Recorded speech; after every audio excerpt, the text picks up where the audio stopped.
The Orks have already achieved their endgame. Endless war, varied and powerful foes. They're happy as can be. 16 likes. In the scheme of comment sections, that's nothing. But underneath it, with 0 likes and 4 replies, the highest reply-to-like ratio in the visible sample, someone pushed back. Orks don't grow stronger with bigger conflicts, especially when they lose. If that were true, modern orks would be several times stronger than those from the Beast War. 0 likes. 4 fights started anyway.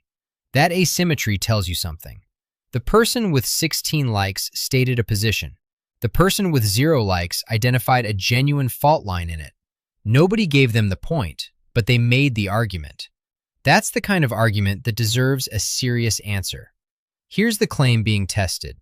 The Orks are the only faction in Warhammer 40,000 whose win condition has already been met. Every other major faction, the Imperium, the Tyranids, the Necrons, Chaos, the Tau, is still fighting toward a future state that hasn't arrived. The Orks don't need that future state. They're already living in it. The terrifying part isn't Ork military dominance. It's what the Orks' contentment reveals about every other faction's fundamental error in how they define victory. Build the case first, then take the 0-like argument seriously. Both sides get full treatment. Start with what Orks actually want, not what individual war bosses occasionally claim. The species-level description, the canonical answer to the question of what an ork exists to do. Orks need battle just as humans need food and drink. That's not metaphor. Ork biology is organized around continuous fighting at the cellular level. Greenskins grow throughout their entire lives, and that growth is tied directly to combat and social standing. The largest orks are always the most dominant, and you become the largest by fighting and winning, which draws more followers, generating more fights, producing larger wars. Every ork is a self-compounding engine of violence. The species reproduces the same way. Orks release spores throughout their lives and especially at the moment of death. A world invaded by orks will see new ork blooms pushing up through the soil for decades after the original force is gone. They are designed, at the genetic level, to never stop. The structural proof comes from one line embedded in the lore. Only once the orks have killed every available enemy will they start to fight amongst themselves again. Read that carefully. Victory against all external opponents doesn't end the war. It redirects it internally. The process doesn't conclude because the orks are structurally incapable of reaching a state where there is nothing to fight. When external enemies run out, they manufacture enemies from each other. The war keeps running. It just changes direction. There's a quote confirmed across multiple codex and rulebook sources, decades of reprints, that states the ork philosophy directly. Orks is never defeated in battle. If we win, we win. If we die fighting so it don't count. If we runs for it, we don't die neither, 'cause we can come back for more. Every exit from battle leads back to battle. Winning, more battle. Dying, you died fighting so it doesn't count as real defeat, which means more battle. Running, didn't die, come back for more battle. The taxonomy of victory and defeat that every other faction operates under simply doesn't map onto this. There is no failure state. There is no resolution state. There is only continuation. The war makes this mechanical. It's not just a name for a military campaign. It's a gestalt psychic field generated collectively by all orks, one that grows stronger as orks congregate and as they fight. The field amplifies ork capability. Their technology functions more reliably. Their coordination improves. Their fearlessness deepens. It also draws more orks toward wherever it's strongest. More orks mean a stronger field. A stronger field draws more orks. Once started, the feedback loop has no natural terminus. The only thing that breaks it is the death of the dominant war boss. And the moment that happens, the resulting power vacuum immediately produces a dozen smaller conflicts as challengers fight to fill it. War boss Tuska the Demon Killer is the clearest possible illustration of what the Ork win condition looks like in practice. In 344 M41, Tuska had developed what the lore describes as a taste for fighting demons. Not a campaign objective, not a strategic plan, a personal preference acted on. He gathered a wah of like-minded orcs, each drawn to the same prospect, and flew directly into the Eye of Terror. Not toward the eye, into it. The Eye of Terror, a vast, permanent wound in reality where the laws of physics dissolve, where demon worlds orbit in permanent wakefulness, where the most dangerous entities in the 40K cosmos exist without rest. Tuska picked this as a destination because it had the most interesting things to fight. Wah! Tuska rampaged through demon worlds, one after another. The body count climbed in both directions. Orcs dying, demons dying, Tuska himself taking injuries that would have ended any other species. They kept going. Then the Eye of Khorne, the blood god, turned toward them. The god of war noticed this green tide carving through his domain and was, apparently, entertained. Khorne's greatest demonic forces descended on Tuska and his boys, killed them all. Then Khorne resurrected Tuska's Wa to fight again, then killed them again, then resurrected them again. The Codex records it directly. Tuska's followers are transported to Khorne's own kingdom in the realm of chaos, there to fight for all eternity, reborn with each blood-soaked dawn to make war against Khorne's greatest demonic bloodthirster generals for the Lord of Battle's amusement. Tuska isn't a prisoner. He isn't being punished. He lost, died, and woke up in an infinite arena fighting progressively greater opponents forever. For an orc, this is paradise. The specific destination, Khorne's private realm, represents the peak version of the thing Tuska wanted from the beginning. He wasn't tricked. He won. He just won in a way no other species in the galaxy would recognize as winning. Gork and Mork operate from the same logic. One the god of cunning brutality, the other of brutal cunning. Orcs themselves often can't agree which is which, and the debate typically ends in fighting. Neither of their domains implies governance, territorial administration, post-conquest stability, or a final pacified state where all enemies lie defeated and the great green banner flies over a quiet galaxy. The Wa field flows from this same source. The Codex language is direct. The field grows stronger as orcs enjoy themselves, generally while fighting.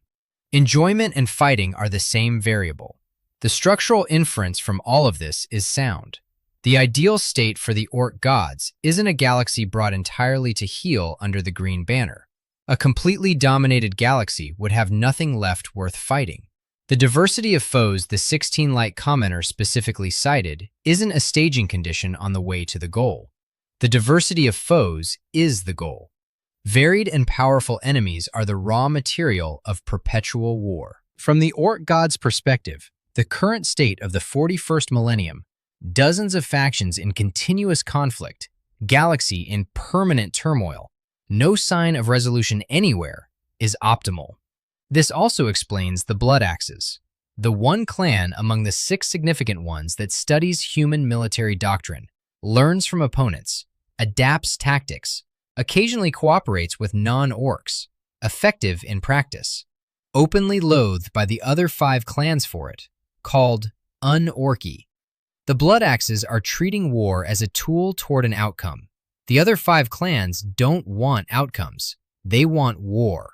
The Blood Axes are the exception that clarifies the rule. The Eldar philosopher Uthon the Perverse, writing from outside the species, which makes the observation both clinical and quietly devastating, put it this way: the orcs are the pinnacle of creation. For them, the great struggle is won. They have evolved the society which knows no stress or angst. No stress, no angst, no gap between what they want and what they have. That's the diagnostic. A society experiencing no gap between desire and reality is, by definition, a society whose endgame has already been achieved. Uthon wasn't complimenting the orcs. He was noticing something that the Eldar, a dying species defined by accumulated regret and existential dread about their own extinction, don't have and can't build. The observation is more humiliating for the Eldar than it's flattering to the Orks. Now the zero-light comment gets its full moment. The argument is this. Canon confirms Orks' scale and power through conflict. They grow physically larger the more they fight and win. The Wa field grows stronger as Orks gather and as fighting intensifies. If the win condition is perpetual war, and perpetual war already exists, then millennia of that warfare should have produced Orks of extraordinary, escalating power by now. The 41st millennium has had constant, galaxy-spanning conflict for 10,000 years. The era sees more Was recorded across all 5 segmentums than any previous period on record. And yet, no new prime Orks. Nothing approaching the Beast. The War of the Beast is the anchor point. 544 M32. The 32nd millennium, by the measure of the imperial calendar, wasn't supposed to be catastrophic. The Horus heresy had ended. The traitor legions were contained within the Eye of Terror. The stagnation and religious decay that would define the later Imperium hadn't yet set in. Historians call this period the time of rebirth. The Orks, specifically, were considered a diminished threat, broken at Ulanor during the Great Crusade, not yet recovered. The Imperial fleet under Lord High Admiral Lansung was spread thin along the borders, far from Terra. Nobody was watching the core worlds with particular urgency. The first sign was Artamantua, a routine extermination mission. The entire company of the Imperial Fist chapter sent to clear an insectoid species called the Chromes, estimated at 88 billion, but categorized as manageable. Then the ground began to shake. Gravitational anomalies. The Chromes themselves were panicking, fleeing something. An Ork attack moon materializing in orbit above the planet, phase shifting from what the Imperials would later designate subspace, its gravitational influence tearing the terrain apart from above while the Orks landed below. The entire company was killed. Lord Commander Militant Heth's rescue fleet was destroyed. One Imperial Fist survived. Second Captain Corland, the last son of Dorn. In the months that followed, it became clear there was more than one attack moon. Dozens, entire subsectors collapsing, billions dead across Segmentum Solar. The gravitational and psychic storms generated by the moons drove millions of Imperial citizens to madness. Others, too desperate for hope to evaluate their options rationally, founded cults dedicated to worshipping the Beast himself. The High Lords of Terra bickered and provided no useful leadership. Fabricator General Kubik on Mars refused to send aid. Most of Battlefleet Solar was deployed far from Terra. An attack moon materialized directly over the throne world. The Proletarian Crusade was the Imperium's nadir. Ecclesiarch Mesring and Juskina Tull, speaker for the Chartist captains, sent millions of civilian volunteers aboard commandeered merchant ships to board the attack moon in orbit. No military fleet, no trained soldiers, just bodies. They landed millions of troops on the moon's surface, drove the Orks back through sheer density, and were approaching an entrance to the interior when the moon moved, physically reconfiguring its surface, enclosing mountains on the invading army from all sides. Every one of them was crushed. The entire Proletarian Crusade, millions of civilians who answered a call to defend Terra, killed by the terrain of the weapon they were trying to destroy. Corlin ultimately invoked the Last Wall Protocol, Rogel Dorn's contingency for the destruction of the Imperial Fists, gathering all successor chapters to fight as one unit. Black Templars, Crimson Fists, Fists Exemplar, Excoriators. The Death Watch was created directly from the survivors of these campaigns, mandated to ensure no Xenos threat ever reached this scale again. The war required Sisters of Silence working in concert with captured Ork Psychers, a reverse Wa to kill all 6 entities simultaneously, cutting the psychic core of the Wa at its root. Lord Commander Corlin was killed by the largest of the beasts in the final confrontation on Ulanor. Imperial outcome, Pyrrhic victory. The time of rebirth ended. Billions dead. Multiple Space Marine chapters severely depleted. The Death Watch born from the wreckage. Now the detail that changes everything about how to read the scaling argument. The beast wasn't one entity. 6 coordinated prime orks, each commanding a legion. Hyper-evolved greenskins that had undergone a qualitative transformation beyond anything standard ork biology produces. Increased intelligence, increased technological capacity, massively increased psychic power, and physical size that redefined what the word ork could mean. The largest stood approximately 10 meters tall. One of them, the entity that sent a diplomatic envoy to the Imperial Palace demanding Terra's unconditional surrender, spoke clear, fluent Gothic. That detail is recorded specifically. It shocked even Primarch Vulcan, one of the Emperor's own gene-forged sons, a Primarch who had fought in the Great Crusade, who had stood against the worst the galaxy could produce. The fact that an orc was speaking to him in flawless Gothic stopped him cold. The Adeptus Mechanicus theorized that prime orcs represented the final evolution of the orcoid race, triggered when an orcoid empire reached a certain size and power threshold. Not a linear progression, a threshold event. A qualitative leap produced by specific conditions, not a continuous accumulation. And the prime orcs didn't just represent their own power. Beast-era orcs surrounding them were transformed. The prime orcs were so potent they rapidly evolved the orcs that served them, turning generally dim-witted brutes into an extremely advanced civilization. Attack moons, coordinated interstellar campaigns, diplomatic envoys speaking Gothic. That's not normal orc behavior at any scale. That is what the prime orc threshold produces across an entire WOG. So, the zero-like commenter is pointing at something real. The orcs scale through conflict, confirmed canonically. The Beast War produced the largest WOG in recorded history. 9,000 years of continuous 41st millennium warfare haven't reproduced it. That gap exists. Canon is silent on why. This needs to be said plainly. The lore confirms both facts and doesn't explain the tension between them. The most coherent structural inference is this. The Beast War produced 6 prime orcs coordinating simultaneously, which the Adeptus Mechanicus framed as a threshold event, not a slope. The fragmentation mechanism built into orc society may be precisely what prevents that threshold from being reached again. Every WA that approaches critical mass loses its war boss through combat, succession challenge, or assassination, and shatters immediately into smaller conflicts, each below the threshold. The Beast War worked because 6 entities achieved coordinated power simultaneously across a galaxy-spanning campaign. The odds of that conjunction recurring, while the WA's own fragmentation pattern actively prevents the necessary scale from stabilizing, are structurally low.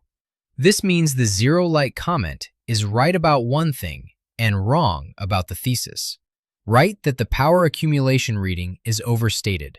Orcs aren't continuously building towards some inevitable beast ++ WA. The fragmentation pattern argues otherwise. But the thesis was never about power accumulation. It's about win conditions.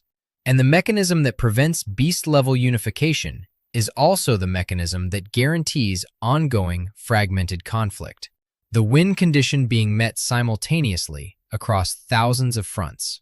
This is the 16 Light Comments insight. The biggest thing keeping the orcs in check are the orcs themselves. 6 significant orc clans. Goths, close combat specialists, the most numerous, the most straightforward. Evil Sons, vehicle obsessives, speed as religion. Bad Moons, the richest, their teeth growing faster. Something resembling a merchant class in a species that has no economy. Snakebites, traditionalists who distrust advanced technology. Death Skulls, looters and scavengers, the magpies of the Ork race. Blood axes, who study human military doctrine and are openly loathed by the other 5 for doing so. Codex lore draws a structural distinction. Tribes are inconstant, breaking apart and reforming in war. Clans are constant and enduring. The clans persist across millennia. The tribes fracture continuously. That fracturing isn't failure, it's the operational pattern. War collapse after a war boss dies is built into the psychic architecture. The field is sustained by the dominant war boss's force of will. Remove that presence, and the field collapses. Warboss Gut Smasher's Wa dissolved completely within months of his death. The Black Library's Kane novels document a case where killing a warboss in single combat was sufficient to end an entire Wa campaign. The Greenskin force descended into immediate infighting with no strategic transition, no successor protocol, no chain of command to pass the momentum along. The cohesion was the warboss. Full stop. Ork territories, confirmed across multiple codex entries, are a collection of thousands of individual empires rather than a unified polity. Each of those thousands is actively generating conflict. Every collapsed Wa becomes a succession contest. Every dead warboss produces challengers. Every failed challenger generates a pretender. The fragmentation doesn't limit the win condition. Fragmentation multiplies the fronts on which the win condition is being met. The Orks don't need unity to live in their version of victory. Unity would actually be a problem. It would concentrate the war machine toward a single objective instead of saturating every available front simultaneously. Thousands of fights instead of one enormous fight. Maximum geographic distribution of the process that is the goal. The biggest thing keeping the Orks in check is the Orks. And they experience this as everything working exactly as intended. Now follow the implications. If the Ork win condition is permanently, structurally met, incapable of not being met, what does that mean for every other faction still running toward a resolution that this setting will never provide? Start with the canonical case study, 997.M41. Hive Fleet Leviathan arrives from the galactic south, the largest Tyranid force ever recorded, attacking from below the galactic plane rather than the eastern fringe. 2 tendrils, hundreds of light years apart, designed to close on everything caught between them like jaws. The Shadow and the Warp descended across a vast front, cutting off astropathic communication between trapped worlds and the Imperium. Multiple systems going silent simultaneously. The Imperium's response delayed by the slowness of its own bureaucratic machinery, by governors prioritizing their own security, by sector commands that didn't recognize the scale until it was too late. Inquisitor Fidus Kripman of the Ordo Xenos had been tracking Tyranid threats before the broader Imperium understood what they were. He was the first human to give the species the name Tyranids, recognized Leviathan as existential, responded by ordering exterminatus on dozens of worlds in the fleet's path, deliberately stripping them of biomass to starve the advance. The death toll was later described as the largest single act of genocide upon the Imperium since the Horus Heresy. Billions of people killed to deny Tyranids food. The world stripped bare, burning, and then consumed anyway as the Tyranids expended resources to claim dead planets. The Inquisition erupted. Kripman was called a radical, a traitor, a fool. His biomass firebreak slowed the advance, but couldn't stop it, so he went further. Working with Deathwatch kill teams, he entered the caverns of Carpathia and captured live gene stealers held in stasis fields, a mission that cost heavy casualties to complete. Place them aboard the Space Hulk Perdition's Flame, drifting through space on a calculable trajectory. The gene stealers were the psychic lure. Then Kripman detonated the moon of Geist, altering the Space Hulk's trajectory, pointing it directly at the Ork Empire of Octarius. A tendril of Leviathan, following the psychic beacon of its own troops, changed course. Within weeks, a dozen worlds in the Octarius Empire were infected. The plan: let 2 existential threats consume each other, a natural kill switch. The Imperium buys time, while monsters destroy monsters.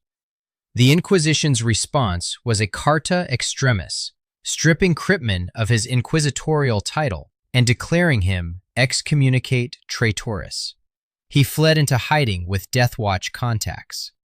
An official Warhammer community publication later described the Octarius sector as hell and attributed it directly to Cryptman's fault. The headline does not mince the point. What the 5th edition Codex Tyranids recorded about the war itself. The Orks were growing larger and tougher on their diet of constant warfare. The Tyranids were simultaneously devouring more biomass and creating new and more diverse bioforms. Both sides escalated. Cryptman's kill switch upgraded both parties at once. Near the world of Garala, the Ork war boss Scarfang was killed by lictors infiltrating his command structure. His forces immediately collapsed into intertribal infighting. The Tyranids isolated and destroyed each fractured Ork tribe in sequence, one after another, until the planet was consumed. The Ork spore bloom began within months of the last Ork dying. The war spread. Grinding. Years, possibly decades. Both sides stranger and more dangerous than when it started. 10th edition canon resolves the campaign. Tyranid victory. The Swarmlord, the hive mind's apex strategic organism, resurrected in new bodies across multiple conflicts over centuries, killed the overfiend of Octarius in direct combat on the capital world of Octaria. The Ork forces fragmented, as they always do when the dominant war boss is eliminated. Multiple war bosses simultaneously claim the title of Overfiend. The Tyranids pressed their advantage. The Orks lost Octarius. The thesis doesn't care. The Orks that grew larger and tougher during years of sustained Tyranid combat dispersed into the rest of the galaxy. More capable Orks now fighting on different fronts, encountering different enemies. Octarius didn't give the Orks territory. It gave them training, then released them. Leviathan lore confirms the downstream consequence. The bioforms developed from consuming greenskin biomass were later deployed against other Imperial targets. A full campaign against the Red Wolves Space Marine chapter, formidable siege organisms spawned in the Octarian War, glutted on potent greenskin biomass, smashing apart fortifications that had withstood previous assaults. The Cryptman strategy, designed specifically to use Orks as a weapon against Tyranids, produced stronger Tyranids, stronger dispersed Orks, and more ongoing conflicts for both. The Imperium paid billions of lives and an Inquisitor's career. The Tyranids got upgraded bioforms. The Orks grew stronger, then left, to fight somewhere else. This is what happens when a faction with an outcome-oriented win condition attempts to leverage a faction with a process-oriented one as a strategic tool. The process benefits from the tool. The tool is indifferent to the strategy. The strategist pays the cost. Now the full board. Every major faction consecutively. The Emperor of Mankind has sat on the Golden Throne for more than 10,000 years. The 8th edition rulebook describes him as a rotting carcass writhing invisibly with power, sustained by the constant sacrifice of approximately 1,000 psychers daily. The Astronomicon burning on a throne built from the slow death of his own people. The current Imperial endgame requires events that haven't occurred. His return, humanity's psychic apotheosis, the permanent defeat of chaos. No confirmed resurrection in current canon. The Chaos Gods are still present. The Imperium is described in its own canonical framing as perpetually on the brink of collapse. Win condition, future. The Tyranids. The Codex language is unambiguous. They seek only to consume all organic life and can't be reasoned with or deterred in any way. The galaxy remains full of organic life. Whether Tyranid goals constitute strategic intent or pure biological imperative is a question the lore doesn't resolve. But either way, the behavior hasn't concluded. The galaxy isn't consumed. Win condition, Future, not even close. Sarek, the Silent King, last ruler of the Necron Triarch. He ordered his entire species into the Great Sleep 60 million years ago, entombing billions of Necrons in stasis across 10,000 worlds, timing their awakening for an era when reclamation was possible. His stated endgame in current canon? Reverse biotransference, the process by which the Necron tier surrendered their organic bodies for metallic immortality and lost most of their personalities, their emotions, the texture of being alive. Reclaim the galaxy for the Necron tier and forge an anti-Tyranid coalition, because the Tyranids threaten to consume the organic biomass he needs to restore his people. 60 million years of searching. Biotransference unreversed. Galaxy not reclaimed. Coalition still assembling. Win condition. Future, 60 million years in the making and still pending. The Necron awakening narrative assumes relevance. The return of an ancient galactic power. Planets cracking open across thousands of worlds. Metallic warriors emerging from beneath the crust. The great dynasties reasserting ancient claims. It assumes every other faction will recognize the significance, that the galaxy will orient around their return. That Sarek's carefully timed emergence into the modern era will produce the response a 60 million year plan deserves. Direct codex characterization of Ork behavior points to the same conclusion. To an Ork, the Necrons are another fight, not a civilizational confrontation, not a galaxy-shaking event requiring strategic recalibration, just opponents, with the additional characteristic that they prefer to engage at range, which from an Ork perspective is less satisfying than getting close. Sarek awoke after 60 million years of absence and exile to find one faction that had already mentally filed his return under available opponents. The Silent King's endgame assumes he matters to everyone. The Orks broke that assumption by not having an endgame to care about. Chaos demands honest engagement because it makes the strongest counterargument to this entire analysis. The Eye of Terror exists. The Chaos Gods are immortal. The Imperium is driven by the fear and hatred that feeds the Dark Gods, regardless of individual outcomes. And the treadmill runs in their favor even when they lose. That reading has real lore support, but the Chaos Gods are still striving. Khorne wants more skulls than he currently has. Tzeentch wants more change. Nurgle wants more corruption. Slaanesh wants more sensation. The great game between the four never resolves because each god's desire is structurally inexhaustible. There is always more material reality to corrupt, more skulls to claim, more order to dissolve. The Chaos Gods can't be satisfied, not as a temporary strategic condition pending a future breakthrough, as a definitional property. They are the embodiment of hunger without terminus. Perpetual striving is their condition, their essence, their prison. The Orks want a fight. They have a fight. That's it. The Chaos Gods want more of something infinite, and constitutively can't stop wanting more. The Orks want one specific thing that already exists everywhere. The distinction isn't small. The Tau are advancing through their spheres of expansion, spreading the greater good, incorporating other species through diplomacy or force, developing new technologies at a pace that genuinely impresses Imperial observers. Their endgame, the greater good encompassing all races, a galaxy unified under the Tauva philosophy, is a future state. The galaxy contains approximately 400 billion stars. The expansion is proceeding. The endgame isn't. One more faction, worth precisely one sentence, the Leagues of Votan, abhuman clones dwelling in the galactic core, pursuing resource and knowledge acquisition within ancestral territories, are, from an Ork perspective, yet another faction that constitutes a fight waiting to happen, indistinguishable in category from everything else that moves and breathes. The contrast grid, laid flat.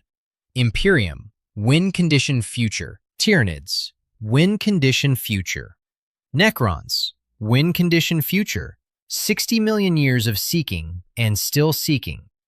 Chaos, win condition constitutively unreachable. Gods defined by their inability to be satisfied. Tau, win condition future. Orks, win condition present tense. Running continuously, has been running since before the Imperium of Man existed. Every other faction is playing toward a destination. The Orks already live in theirs. Name the actual villain of this analysis. Not any faction, an assumption. The assumption that winning means conquering. Every faction's endgame follows the same template, a final state of domination, achieved through force or accumulation or conversion that resolves the tension of the present moment into stable resolution. Emperor returned. Chaos permanently defeated. The terrible vigil ends. Biomass fully consumed. The hunger satisfied. Galaxy reclaimed. Biotransference reversed. Sarek's 60 million year debt paid. Reality fully corrupted. Warp ascendant. The material universe bends. Greater good universal. All races unified. Each of these is a destination, a state the current situation must be transformed into, an ending that justifies everything that came before.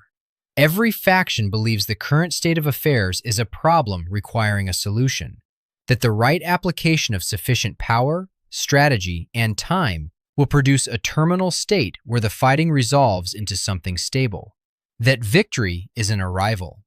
Games Workshop encoded the counter-argument into the setting's own tagline. In the grim darkness of the far future, there is only war. Not, there will eventually be peace once someone accumulates enough victories. Not, the current conflicts are building toward a resolution that the right faction will eventually achieve. Only war. Eternal.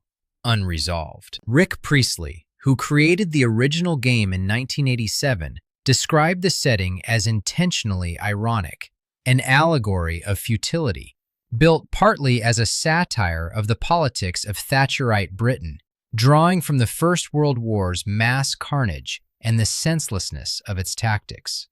A universe where no faction's goals are endorsed, where every escalation makes the underlying situation worse, where the machinery of conflict was built without an off switch and will never have one installed. In 2021, Games Workshop issued a direct statement about the Imperium, that it stands as a cautionary tale of what could happen should the very worst of humanity's lust for power and extreme xenophobia set in. Not a model, a cautionary tale.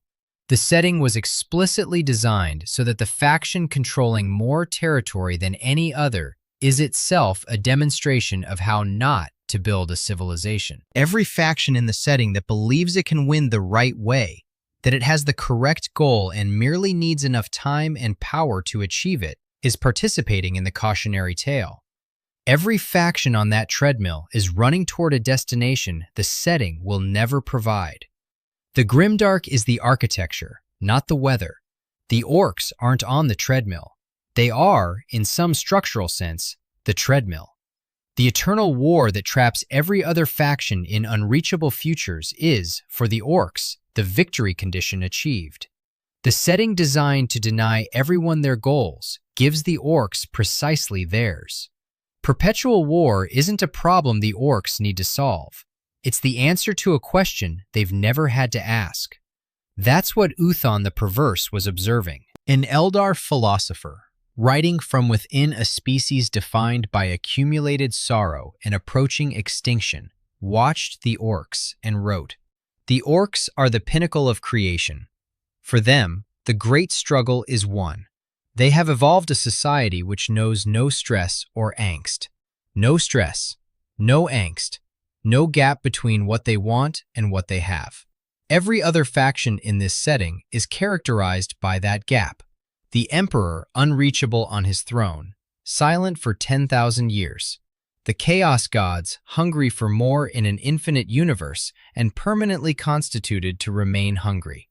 The Silent King 60 million years from his goal and still counting. The Tau spreading across a galaxy that keeps being larger than their last estimate. Even the Tyranids, closest competitor in commitment, consuming their way toward the goal at a planetary scale, have an endgame that requires consuming everything.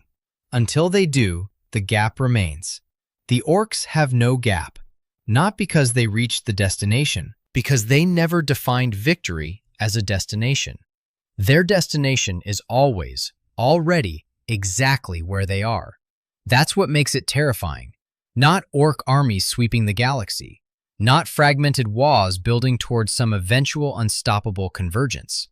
The terrifying part is what happens when you look at the goal structure of every faction in this setting and realize that only one of them has constructed a victory condition the setting can actually provide.